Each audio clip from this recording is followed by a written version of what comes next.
In the past half hour, leaders at the COP30 climate summit in Brazil have agreed on a deal that ends the summit but fails to mention fossil fuels. Talks had been deadlocked over the issue and carried on hours after the summit was due to end. Oil-rich countries led by Saudi Arabia had lobbied for weaker wording on phasing out non-renewable energy sources. The EU said it would accept the deal but called it far from ideal. Well, with us is our climate and science reporter, Esme Stallard. Spell out what's in this deal, first of all, Esme. Well, what Brazil were trying to achieve is move beyond just more and more targets. What they wanted to say is there a roadmap to trying to reduce fossil fuels, a roadmap for cutting deforestation?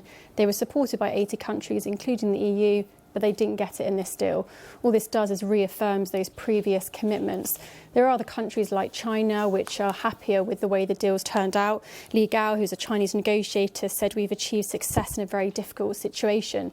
They'll be happy because there's more financing from developed countries and also measures to try and restrict trade that the EU and China were discussing, particularly over high carbon intensive industries like steel. What difference will it make, though? Because there have already been warnings that we're too late to prevent the 1.5 degree Celsius increase that had been part of the Paris Agreement ambitions. Exactly. Scientists came into this saying we need more aggressive emissions reductions, a very clear idea of how we're going to cut fossil fuels to make sure global temperatures don't continue to rise in line with what they're doing.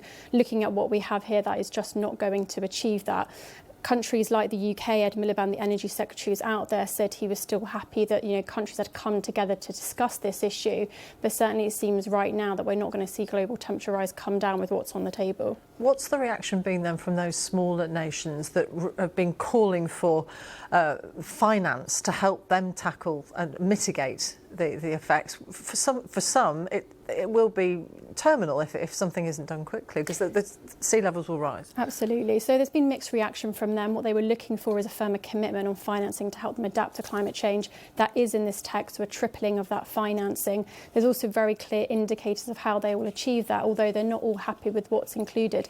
I've just come out of listening to some of the countries. They're still talking now. Panama said it was very disappointed. So I think certainly mixed reactions and didn't go as far as they would like. Even with a finance deal as part of this agreement, how do you compel the richer nations to actually hand the money over? Exactly. What we've seen from previous commitments is they just haven't met their target. There was actually an interesting case brought before the International Court of Justice just earlier this year, which basically said there was a legal obligation for developed countries to do that. So those nations could now take those other countries to court, but in practice, will that happen?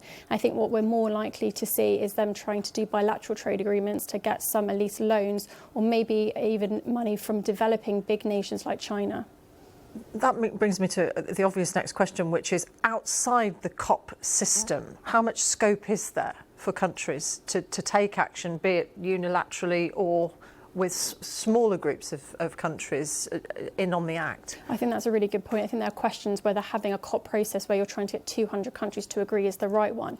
China's certainly taking a different approach. They've established many bilateral agreements, particularly within Africa, to expand renewable energy. I think from their negotiators, they feel like they can still take very clear action beyond the COP process. I think what COP for a long time did was set a very clear precedent to business and industry, but they're already moving in some cases further than government. So there are questions even within the UN about what purpose the COP process still stands or does annually. Esme, for the moment, thank you very much. Esme Stallard.